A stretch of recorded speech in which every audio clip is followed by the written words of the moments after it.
Mari kita mempelajari materi linear programming pada bagian ini. Jadi linear programming digunakan apabila kita menghadapi situasi di mana kita memerlukan alokasi sumber daya dalam jangka pendek yang lumayan kompleks, yang melibatkan beberapa produk dan ada beberapa constraint atau batasan yang terjadi. Nah, pendekatannya tentu saja dengan menduga-duga atau kita bisa melakukannya dengan pendekatan yang kita sebut linear programming. Kita ambil satu kasus yang kita sebut memaksimalkan contribution margin. Jadi kita sudah bahas sebelumnya, apa itu contribution margin. Nah, salah satu tujuan manajemen adalah mencoba memaksimalkan contribution margin pada beberapa kasus tertentu.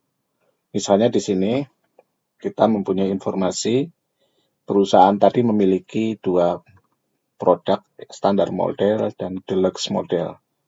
Dan ada dua constraint, yaitu waktu grinding totalnya 120 dan waktu polishing totalnya 80. Untuk setiap produk tadi memerlukan masing-masing ya. Standar model itu 2 jam untuk grinding, 4 jam untuk polishing. Sementara deluxe model 5 jam untuk grinding dan 2 jam untuk polishing. Lalu kita ketahui ada sales price-nya masing-masing, kemudian variable cost, sales price kurangi variable cost, kita peroleh contribution margin. Nah, ini contoh kasus di mana kita berusaha memaksimalkan contribution margin dengan memproduksi standar model dan deluxe model yang dengan jumlah tertentu, ya, dengan constraint yang ada ini, sehingga akan memaksimalkan contribution margin. Nah, persoalan di atas dapat dikatakan dalam bentuk matematis sebagai berikut. Total contribution margin dari membuat dan menjual kedua model disebut objective function yang ditulis secara matematika. Misalnya X itu untuk standar model dan Y untuk deluxe model yang dibuat dan dijual. Karena diketahui contribution margin X $3 dan Y $4, maka kita bisa menyatakan itu dalam bentuk persamaan bahwa memaksimalkan CM sama dengan 3X plus 4Y. Yang kedua, itu yang kita sebut dengan constraint. Ya. Constraint-nya apa? Kita nyatakan dalam bentuk formula matematika. Kita punya 120 jam untuk grinding time. Maksimal yang bisa kita gunakan itu untuk memproduksi X berarti perlu 2 jam dan Y itu perlu 5 jam. Sehingga total keduanya ini tidak boleh melebihi 120 jam. Ya, hanya 120 atau kurang. Kemudian kita juga punya constraint pada polishing time 80 jam. Ya, untuk produk X ya, yang standar itu 4 jam, produk Y yang deluxe 2 jam. Nah, polishing time tidak boleh melebihi 80 jam. Ya. Kedua ini kita sebut constraint. Nah, kita coba menghitung misalnya kalau seluruh waktu pada grinding itu untuk memproduksi produk X, ya, maka akan diperoleh 60. Kemudian kalau seluruh produk tadi, seluruh waktu tadi untuk produk Y diperoleh 24. Demikian juga kalau polishing itu kalau seluruhnya untuk produk X kita peroleh 20, tapi untuk produk Y kita peroleh 40. Ya. Nah, di sini kita bisa membuat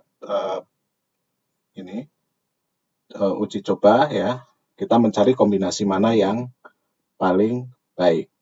Nah, kalau kita pakai kombinasi X, maka yang paling tinggi X saja, maka kita bisa memproduksi maksimal 20. Ya, dapatnya 60.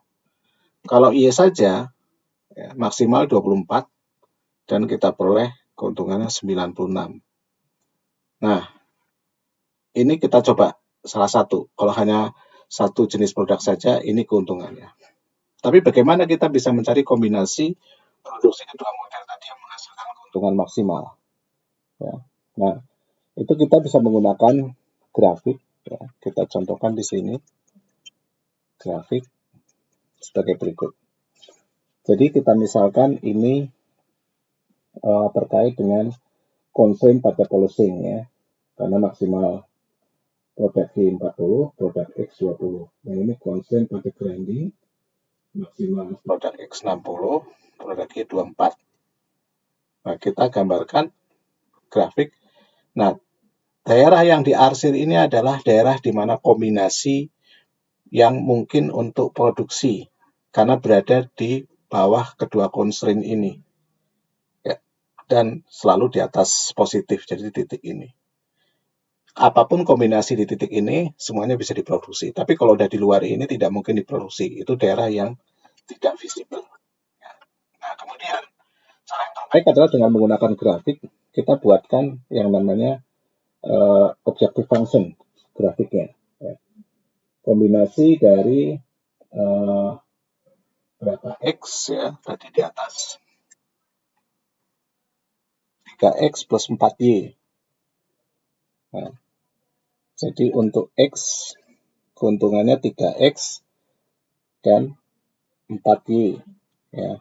Kalau ini diproduksi, maka yang 48 ini contribution margin itu dari kombinasi berapa X dan berapa Y dimasukkan. Nah, kalau ketemu grafik tinggal kita geser ke atas sampai grafik tadi menemukan titik terjauh. Dan titik terjauh ternyata ada pada perpotongan antara kedua grafik constraint tadi atau pada sumbu C. Nah, itu berarti titik yang memberikan keuntungan paling maksimal menurut model contribution margin ini. Bagaimana kita bisa menggambarkan objective function ini? Maka caranya sederhana. Caranya adalah kita menghitung rasio antara X dan Y ya dari contribution marginnya. Karena 3X plus 4Y ya, maka rasionya 3 berbanding 4 kemudian dikalikan dengan minus 1. Nah, kita akan ketemu grafik dengan kombinasi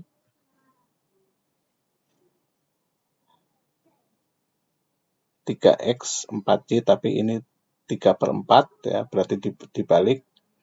Kalau Y-nya 3, maka X-nya 4 dan seterusnya, tapi minus ya.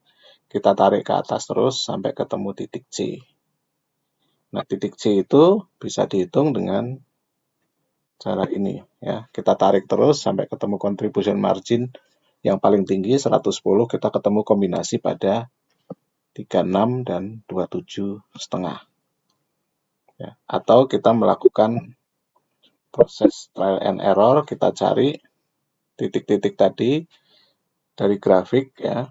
Kita ketemu beberapa titik ekstrim pada grafik, yaitu titik A 0 merupakan B, C, sama D. Nah, pada ketiga titik ini kita hitung berapa contribution margin tertinggi. Ini A, B, C, D diketahui yang tertinggi adalah pada titik C. Nah, titik C itu adalah pertemuan dua grafik tadi. Ya, pertemuan dua grafik constraint. Ini kita bisa selesaikan dengan aljabar untuk menemukan titik pertemuan kedua grafik grinding constraint dan polishing constraint tadi. Kasus kedua adalah minimisasi dari biaya. Misalkan kita punya kasus sebagai berikut, seorang pabrik farmasi ingin produksi 40 galon campuran terdiri dari dua sumber X dan Y. Cost masing-masing X $8 per galon, Y $15 per galon. X tidak boleh lebih dari 12 galon dan Y paling sedikit 10 galon. Maka kita bisa membuat objective function-nya minimize cost 8X dan 15Y. Subjeknya X plus Y sama dengan 40, X di bawah atau kurang dari 12, Y harus di atas 10. Di sini sangat gampang, kita tinggal lihat karena X yang ini yang paling murah ya daripada Y ya, karena X-nya 8, Y 15, maka kita gunakan sebanyak mungkin X, dalam hal ini 12 galon. Berarti 12 dapat, Y-nya akan 28 galon ya. Atau kalau kita buat dalam grafiknya nanti ya di sini meminimalkan Berarti titik yang paling visible ada di titik dari di sini, area yang visible. Ya. Lalu ada constraint pertama, X-nya hanya maksimal, ya, berarti dia paling jauh di sini. Kemudian ini area yang itu tadi, kita bicara yang paling 40 ya, karena harus kombinasinya 40 antara X dan Y. Ya, ini boleh terserah, berarti kita minimalkan pada ini sehingga ketemu pada titik B. 12X dan 28Y. Ya. Nah, nanti pendekatan lain ada nanti teknik aljabar yang berbasis matriks yang disebut simplex method, tapi di luar materi yang kita pelajari. Selamat belajar. Dari buku Carter ini silahkan mengerjakan question 2111 sampai 2114. Lalu exercise